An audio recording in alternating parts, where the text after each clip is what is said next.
FC กับลูกค้าทุกคนมื้อนี้เรามารีวิวรุ่น Tactico ให้ลูกค้าเบิ่งนิดหนึ่งเนาะตัวนี้ชุดยิงของ Tactico เนาะเป็นชุดของไซงอนอันนี้นะทางจะเป็นทางคาร์บอน 0.5 ว่าจะเป็นวาล์วกลิแก๊สเนาะวาล์วปรับไหน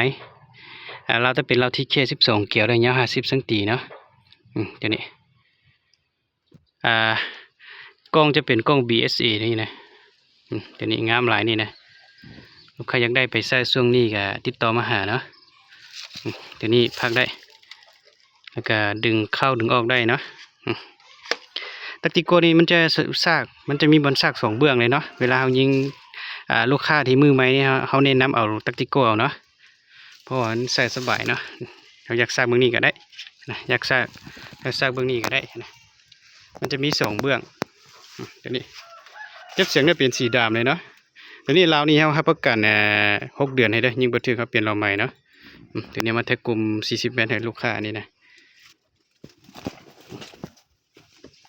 เดี๋ยวนี้กล้องที่จะเป็น TND แล้วก็C-14คนใน44เด้อรุ่นนี้นะรุ่นนี้มีหมายจำเพิ่งกลางเนาะเดี๋ยวนี้ตัวแดงๆนี่จะเป็นตัวเซตไก่มาเด้อแดงนี้นะงามๆเลยเนาะก็มีลูกค้าหลายคนก็ถามหาว่าน้ำหนักเท่าใดเนาะอันนี้น้ำหนักประมาณ3 โล 2เลยเนาะตัวนี้มันก็บ่ได้นักหลายนะพอเก็บเสียงเนี่ยจะใส่ท่อถึงจะใส่รุ่นท่อบางเลยเนาะท่อบางแล้วมันจะเบา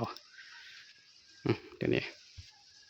ยิงลูกเบอร์2เด้อลูกค้าอยากได้ลูกเบอร์2ก็ติดต่อมาหาเด้อตรงนี้ยังมีพร้อมส่งอยู่ตามนี้ได้ลูกค้าคนใดสนใจก็ติดต่อมาหาเด้อบอกนี้ราคาเบาๆเลยเนาะนี่เครื่องครบเซตให้ลูกค้าแล้ว